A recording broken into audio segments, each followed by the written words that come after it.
Hello everyone, welcome to Namdev academy YouTube channel. बात करेंगे general science के मोस्ट इंपॉर्टेंट क्वेश्चंस की सीरीज नंबर 11 का। आज लगाएंगे गाइज अपन सेट नंबर 11। ओके गाइज, तो देखते हैं आज का अपना पहला क्वेश्चन की बात करेंगे। आगे बढ़ने से पहले चैनल को सब्सक्राइब कर लीजिएगा। पहला क्वेश्चन आप लोगों के सामने है कि जो स्कूबा डाइविंग की जाती है, गेम की बात है, स्कूबा डाइविंग है, उसके अंदर पानी की सतह की और बढ़ते समय फेफड़ों के फटने का खतरा होता है, इसकी वजह क्या है? आंसर दीजिएगा। क्वेश्चन नंबर 1 है अपना कि स्कूबा डाइविंग में पानी की सतह की और बढ़ते समय फेफड़ों के फटने का खतरा होता है, इसकी वजह क्या है?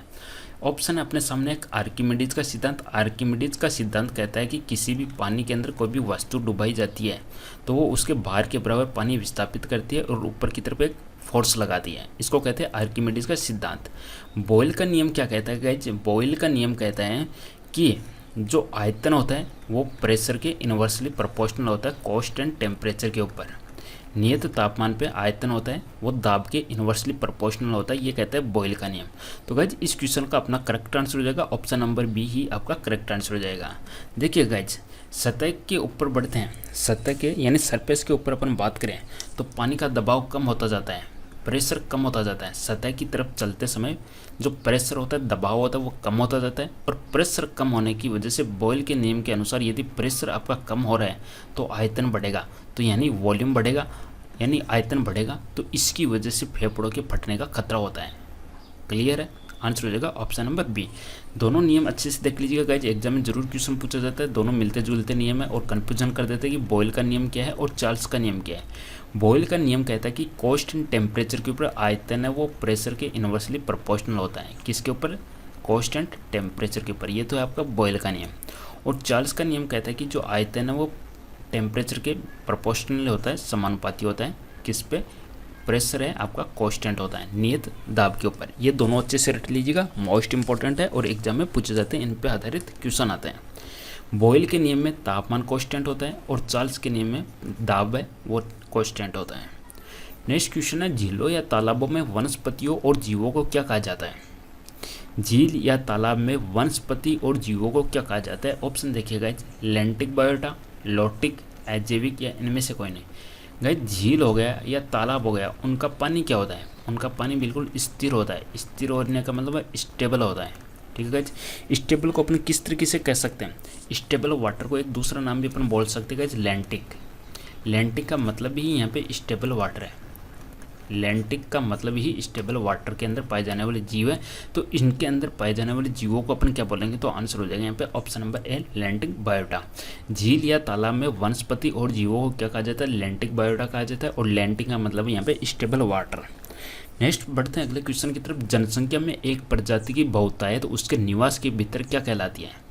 देखिए गाइज, उसके निवास का मतलब है उसकी, जैसे कि ये कॉलोनी है, इस कॉलोनी के अंदर कोई भी प्रजाति है और उसका बहुतायत के अंदर पाई जा रही है, यानी उसके निवास के अंदर किसी भी जनसंख्या में प्रजाति की बहुतायत क्या कहलाती है?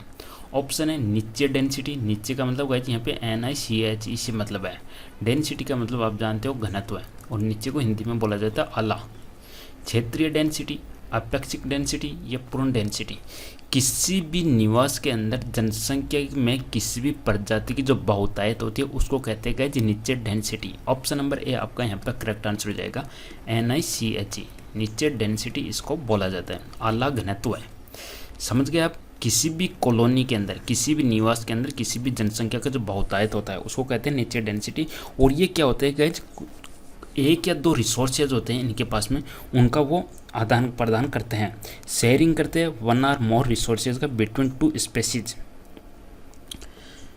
नेक्स्ट क्वेश्चन है इंपॉर्टेंट क्वेश्चन है, सिंपल सा क्वेश्चन है, रिपीटेड क्वेश्चन है गाइज।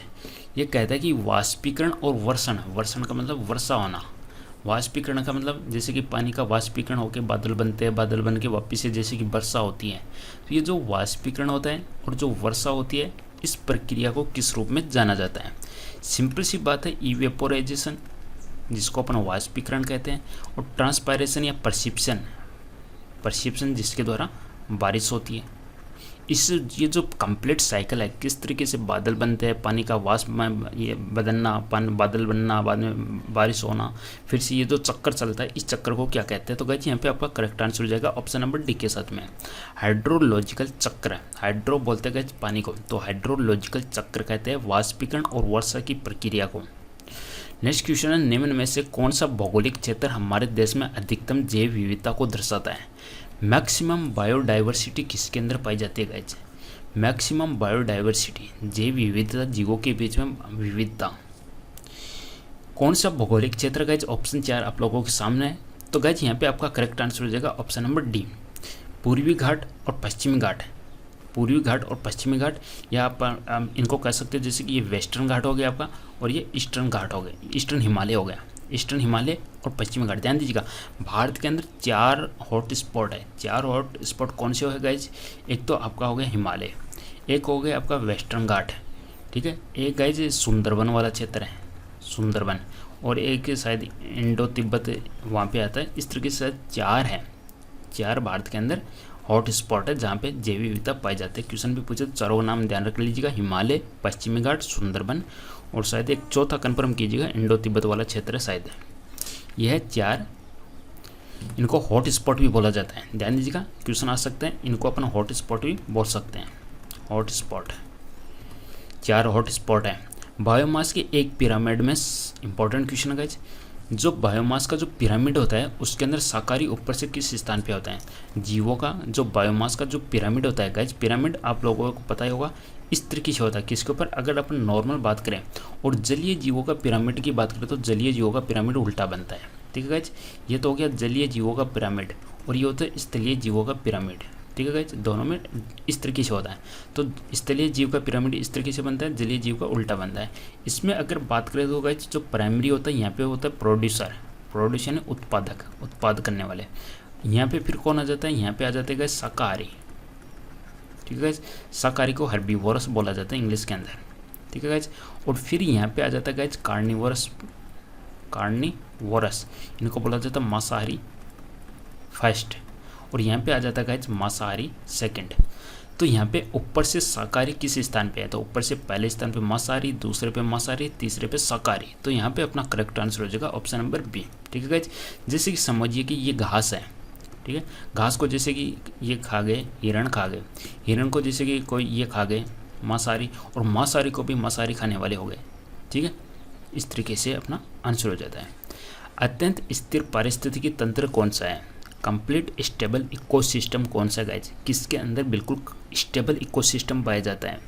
महासागर, वन, रेगिस्तान, पर्वत। और वो इकोसिस्टम बिल्कुल स्थिर होता है, उसके पीछे का रीजन क्या है? उसके पीछे का रीजन है एक तो उसका नमकीन होना, एक वहाँ पे जो टेम्परेचर है, इनके बीच में जो रिएक्शन वगैरह है वो बिल्कुल सब मिला के चारों तरफ से देखें तो बिल्कुल एक कांस्टेंट रहती है। उसी की वजह से महासागर हो गया, वहाँ पे जो पारिस्थितिक तंत्र है वो बिल्कुल स्थिर है। तो आंसर हो जाएगा यहाँ पे ऑप्शन नंबर ए। जब बर्फ़ पिघलती है तो क्या होता है?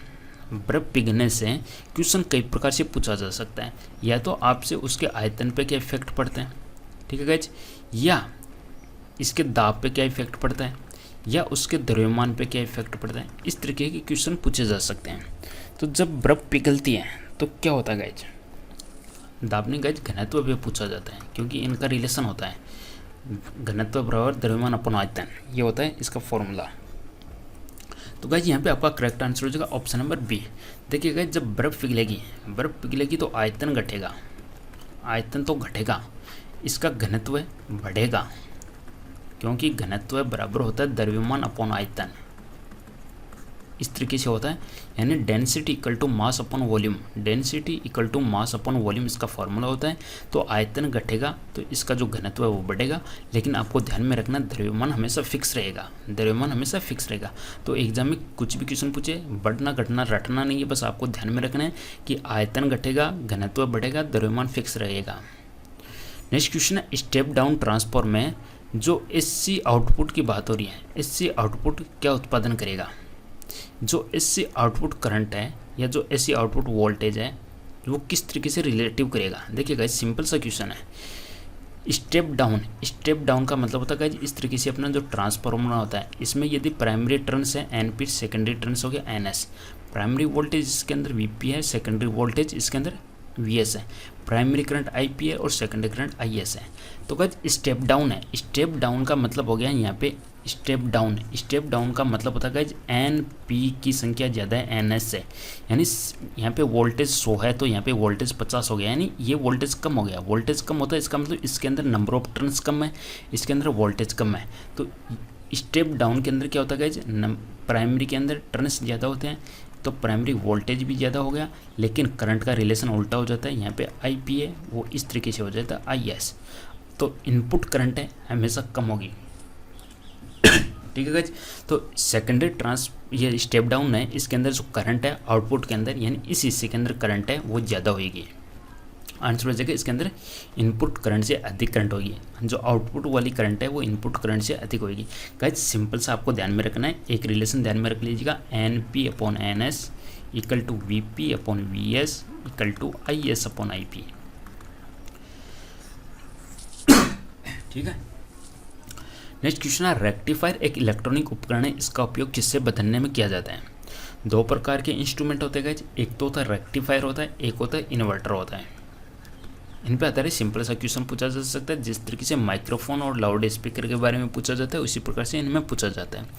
रेक्टिफायर एक इलेक्ट्रॉनिक उपकरण है, इसका उपयोग किससे बदलने में किया जाता है। तो गाइज यहाँ पे आपका करेक्ट आंसर हो जाएगा ऑप्शन नंबर ए, AC वोल्टेज। AC वोल्टेज का मतलब होता है जिसके अंदर इस तरीके से चेंज होता रहता है। DC का मतलब होता है टाइम के साथ में उसका एम्पलीट्यूड बिल्कुल फिक्स होता है, उसको बोलते हैं जो DC। ये टाइम है, ये जैसे एम्पलीट्यूड है, तो टाइम के साथ में यदि इसका एम्पलीट्यूड फिक्स है और ये टाइम के साथ में इसका एम्पलीट्यूड वेरी करता है, उसको बोलते हैं SC। DC के अंदर फिक्स रहता है। ठीक है, ये अपन कहते हैं उसकी फ्रीक्वेंसी फिक्स रहती है। सिंपल सी बात है गाइज, इसके अंदर फ्रीक्वेंसी बिल्कुल फिक्स रहती है, 0 मान सकते हो आप, और इसके अंदर फ्रीक्वेंसी वेरी करती रहती है। तो गाइज SC को DC में बदलने के लिए अपन काम में लेते हैं गाइज रेक्टिफायर का। ठीक है, इसी प्रकार से DC को SC में बदलने के लिए अपन काम में लेते हैं इन्वर्टर का। नेक्स्ट क्वेश्चन है एक लोन रोलर को यदि अपन खींचने, एक तो गाइज लोन रोलर को आप खींच रहे हो इधर, एक आप इस पर धक्का लगा रहे हो। दो कंडीशन है, एक तो आप इसको खींच रहे हो, एक आप इसके धक्का लगा रहे हो। दोनों से संबंधित क्वेश्चन है। लोन रोलर खींचना इसे धकेलने की तुलना में आसान है। ये कह रहा है कि रोलर को खींचना है धकेलने की तुलना में आसान है। दूसरा कह रहा है कि धकेलने से वजन बढ़ता है और इसलिए घर्षण बल बढ़ता है। तो गाइज यहाँ पे आपका आंसर हो जाएगा दोनों स्टेटमेंट सत्य है, दोनों कथन सत्य है और कथन सेकंड कथन वन की सही व्याख्या करता है। देखिए गाइज, वेट बराबर मास इंटू ग्रेविटी होता है, और गाइज ये जो खींचेगा कब, यानी कब रोलिंग करने लगेगा। रोलिंग तब करेगा गाइज जब अपन इसके बल लगाने वाला जो फोर्स है वो इसके घर्षण बल से ज़्यादा होगा। घर्षण बल हमेशा पीछे की तरफ लगता है, यदि अपन इधर फोर्स लगा के खींच रहे हैं तो घर्षण बल लगेगा पीछे, यानी ये इधर रोलिंग करेगा तो घर्षण बल जाएगा पीछे की तरफ। ओके गाइज, ये तो क्लियर आपके। यदि अपन खींचते हैं, इधर खींच रहे हैं, और एक है कि आप इसके इधर से धक्का लगा रहे हैं, तो धक्का लगाने के केस के अंदर क्या होता है कि ये जो दो वेट है वो वेट बढ़ जाता है। वेट बढ़ने की वजह से क्या होता है कि गाइज इसके अंदर जो लगने वाला बल है वो बढ़ जाता है, और यहाँ पे जो खींचने से क्या होता है कि यहाँ पे जो भार है वो कम लगता है। तो यही है, खींचने में भार कम होने की वजह से उसको इसका खींचना सिंपल होता है। निम्न में से कौन सा एक तत्व है, आंसर दीजिएगा। आप लोगों को पता होना चाहिए कि तत्व क्या होते हैं, यौगिक क्या होते हैं और मिश्रण क्या होते हैं। ठीक है, एलिमेंट क्या होता है, कंपाउंड क्या होता है, मिक्सचर क्या होता है, आपको पता होना चाहिए। तत्व सिंगल एलिमेंट होता है, दिए गए ऑप्शन में से बताइएगा सिंगल एलिमेंट आप किसको कहोगे। टोपाज को कहोगे, हीरे को कहोगे, मणिक को कहोगे, नीलम को कहोगे। तो गाइस यहाँ पे आपका करेक्ट आंसर क्या जाएगा, आंसर हो जाएगा आपका हीरा। हीरा आपका तत्व है। बाकी आप देखोगे कि यौगिक है ये सभी के सभी, ये कि सभी के सभी गाइस कंपाउंड है। नीलम, मणिक, ये सभी के सभी कंपाउंड है। कंपाउंड और मिश्रण में क्या डिफरेंस होता है, यौगिक और मिश्रण में क्या डिफरेंस होता है, इसके अंदर गाइस रेशियो क्या होता है, फिक्स होता है, और मिश्रण में रेशियो फिक्स नहीं होता है। जैसे 2-3 तत्वों को मिला के अपन फिक्स रेशियो में मिलाए तो अपना यौगिक बन जाता है, और उनको अलग किसी भी रैंडमली किसी भी रेशियो में मिला दो तो वो मिश्रण बन जाता है। निम्न में से कौन सा क्षेत्र पौधों की विविधता और घनत्व में सबसे समृद्ध है। पौधों की विविधता और घनत्व में सबसे ज़्यादा समृद्ध है तो उसके लिए चाहिएगा हॉट, ये अपन कहे तो वार्म ट्रोपोस्फियर। ठीक है, ट्रोपोस्फिक चाहिए, उसके लिए ट्रॉपिक रीजन चाहिए, वार्म ट्रॉपिक रीजन चाहिए। और ट्रॉपिक को आप क्या बोलते हो, ट्रॉपिक को बोला जाता है उष्णकटिबंधीय। तो गाइज यहाँ पे आपका करेक्ट आंसर हो जाएगा ऑप्शन नंबर ए। कौन सा क्षेत्र पौधों की विविधता और घनत्व में सबसे समृद्ध है, आंसर हो जाएगा गर्म उष्णकटिबंधीय। जीवित जीव और पर्यावरण के बीच बातचीत के अध्ययन को क्या कहा जाता है? जीवित जीव और पर्यावरण के बीच बातचीत के अध्ययन को क्या कहा जाता है? पारिस्थितिकी या पारिस्थितिकी तंत्र, बताइएगा। जीवित जीव और पर्यावरण के बीच बातचीत के अध्ययन को क्या कहा जाता है? तो गाइस आंसर हो जाएगा आपका इकोसिस्टम। पारिस्थितिकी आपका करेक्ट आंसर हो जाएगा ऑप्शन नंबर ए, इकोलॉजी। इकोलॉजी, ठीक है। और ये होगा आपका इकोसिस्टम। तो यहाँ पे आपका करेक्ट आंसर हो जाएगा इकोलॉजी के साथ में जीवित जीव और पर्यावरण के बीच बातचीत के अध्ययन को, अध्ययन का मतलब लास्ट में लॉजी लग जाएगा। तो गाइस यहाँ पे आपका पारिस्थितिकी हो जाएगा, पारिस्थितिकी को बोलेंगे अपन इकोलॉजी, कंफ्यूजन नहीं होना है, इकोलॉजी। और पारिस्थितिकी तंत्र को बोल देते हैं अपन इको सिस्टम। नेक्स्ट क्वेश्चन है, बिना धार वाले चाकू से चीज़ों को काटना मुश्किल होता है क्योंकि, बताइएगा गाइज। धार वाले चाकू से इजीली काट सकते हैं, जिसके धार नहीं है उसको काटने के लिए गाइज दो चीज़ समझिए, ये तो धार वाला चाकू है और ये बिना धार वाला चाकू है, ठीक है गाइज। इस पर भी मैं किसी चीज़ को काटने के लिए बल ऐप लगा रहा हूँ और इसको भी बिना काटने के लिए ऐप लगा रहा हूँ, समझिएगा। फोर्स मेरा फिक्स है। तो क्या होता है, ऑप्शन देख लीजिएगा। दिए गए बल के लिए चाकू द्वारा लगाया गया दाब बढ़ी हुई मोटाई धार के साथ बढ़ता है। गाइस ये धार है, धार लगी हुई है, इसका मतलब क्या होगा, जो चाकू के जो सरफेस पे धार है इसका मतलब यहाँ पे एरिया कम होएगा। और ये बिना धार वाला है, बिना धार वाला है, इसका मतलब एरिया ज़्यादा होगा। ये तो चीज़ आपके क्लियर है। दाब बराबर क्या होता है गाइस, दाब बराबर होता है बल बट्टे क्षेत्रफल। ओके गाइस, ये भी आपको पता है फॉर्मूला, दाब बराबर हो गया बल बट्टे क्षेत्रफल। अब गाइस देखिएगा, यहाँ पे आपका एरिया कम है, यानी धार वाला है तो एरिया आपका कम है, एरिया कम है तो ऑटोमेटिक प्रेशर ज़्यादा लगेगा। फोर्स तो आपका बिल्कुल फिक्स है, बल से तो अपने को मतलब नहीं। यहाँ पे भी 5 न्यूटन लगा रहे हो तो यहाँ पे भी 5 न्यूटन लगा रहे हो, लेकिन यहाँ पे यदि धार वाला है तो उसकी जो कनौर होगी उस पर एरिया कम होगा। एरिया कम होने से वहाँ पे प्रेशर ऑटोमेटिक ज़्यादा लगेगा और दाब ज़्यादा लगेगा तो बल वस्तु आसानी से कटेगी। यहाँ पे आपका गाइज एरिया ज़्यादा है, एरिया ज़्यादा है तो प्रेशर कम लगेगा, कम प्रेशर लगेगा तो वो कटना मुश्किल है। बिना धार वाला चाकू के लिए दिए गए बल के लिए दबाव को कम कर देता है। क्लियर आ गया आपका कंसेप्ट समझ में? सिंपल है इस फॉर्मूले से। बिना धार वाले चाकू के लिए, यानी ये बिना धार वाला चाकू है तो इसका एरिया बढ़ेगा, एरिया बढ़ेगा तो यहाँ पे दाब कम हो जाएगा। यही कह रहा है कि दाब को कम कर देता है। ओके गाइज, नेक्स्ट बढ़ते अगले क्वेश्चन पे। जब गहरी समुद्री मछलियों को समुद्र की सतह पर लाया जाता है तो उनके शरीर फट जाते हैं। ऐसा इसलिए होता है क्योंकि उनके शरीर में रक्त किसकी वजह से प्रवाहित होता है, बताइएगा। शरीर में रक्त किसकी वजह से प्रवाहित होता है गाइज? गहरी समुद्री मछलियों को समुद्र की सतह पर लाया जाता है तो उनके शरीर फट जाते हैं। तो इसके पीछे का रीजन होता है हाई प्रेशर, और उनके शरीर के अंदर बहुत ज़्यादा प्रेशर लगने लग जाता है। तो आंसर हो जाएगा ऑप्शन नंबर बी। एक बस सिंपल सा बात है गाइज, ये मैथ के अंदर भी आप शामिल कर सकते हो, चाहो तो इसको साइंस के अंदर भी शामिल कर सकते हो। नॉर्मल है, इतनी दूरी है और जाते समय उसकी चाल ये होती है और वापस से आते समय उसकी चाल ये हो जाती है, तो औसत गति आपको यहाँ पे बतानी है। तो इसको अक्ष मान लीजिएगा, इसको वाई मान लीजिएगा, तो औसत चाल के लिए हो जाता है formula 2xy upon x plus y. ये मैथ के अंदर भी सिंपल सा इस तरीके से अपन ले लेते हैं। तो 2 × 50 × 60 अपॉन में 50 + 60 यानी 110। 110 जीरो कैंसिल हो जाएगा, इसको सॉल्व करेंगे गाइज, अपने पास में आंसर आ जाएगा। ठीक है गाइज, आंसर आएगा इसका ऑप्शन नंबर सी।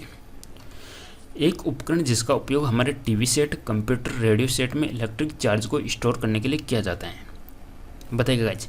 चार्ज को अपन किसके अंदर स्टोर कर सकते हैं? चार्ज को बोलते हैं अपन CHRG, इसकी जो यूनिट होती है कूलाम होती है। क्यों से इसको रिप्रेजेंट करते हैं?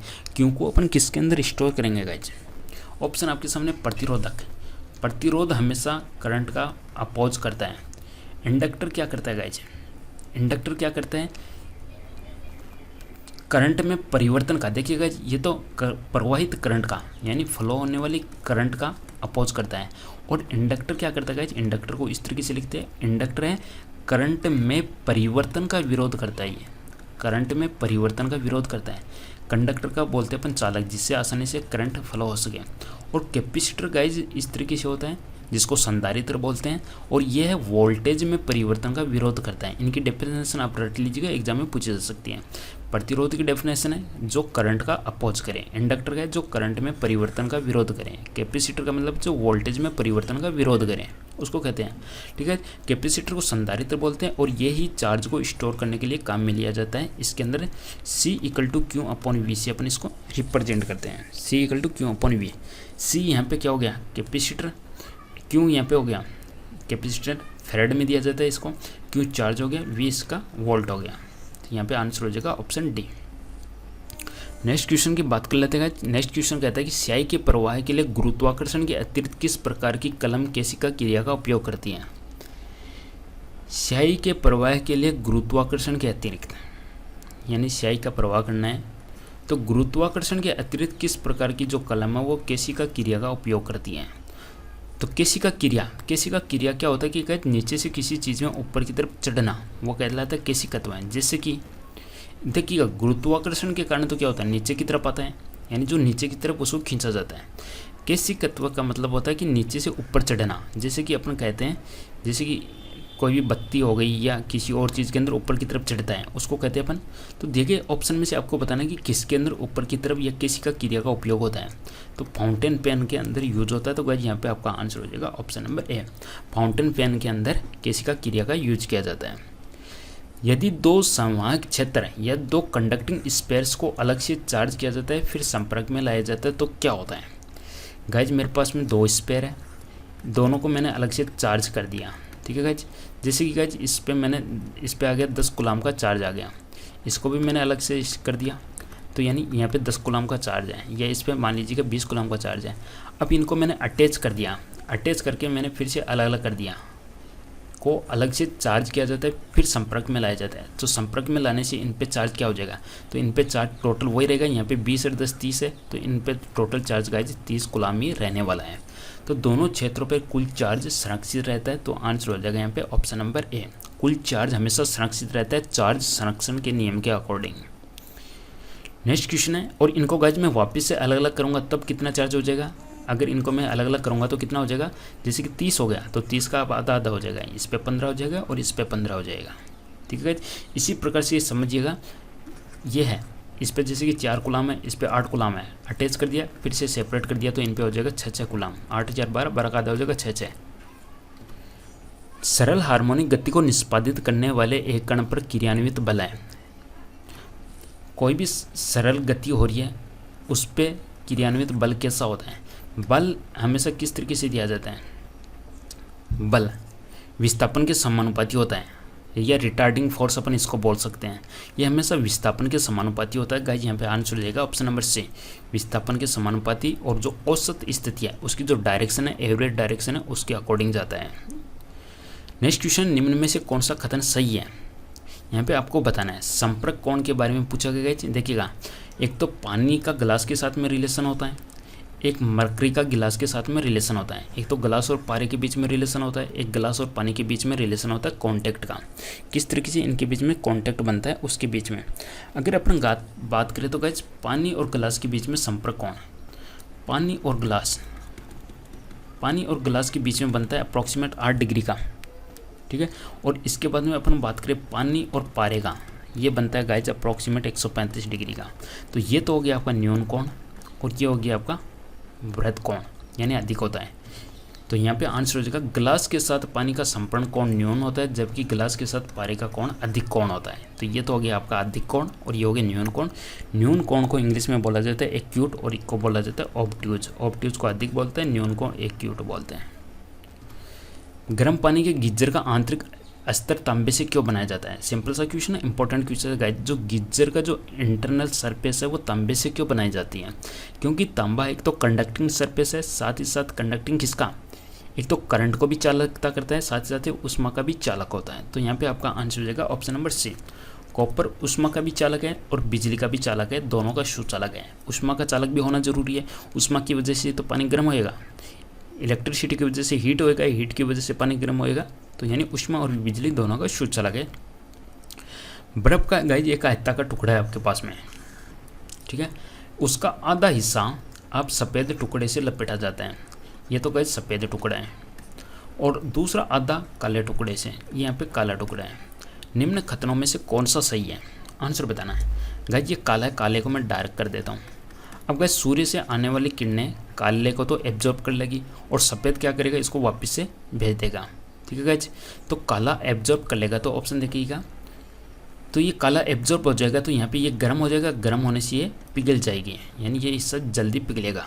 तो आंसर हो जाएगा ऑप्शन नंबर ए। ब्लैक से ढका बर्फ आसानी से पिघलता है, ये ब्लैक वाला ज़्यादा आसानी से इसीगा, क्योंकि सिंपल सी बात है, ब्लैक है वो ऊष्मा को एब्जॉर्ब कर लेते हैं, सफ़ेद है वो ऊष्मा को वापस से ट्रांसमिट कर देते हैं।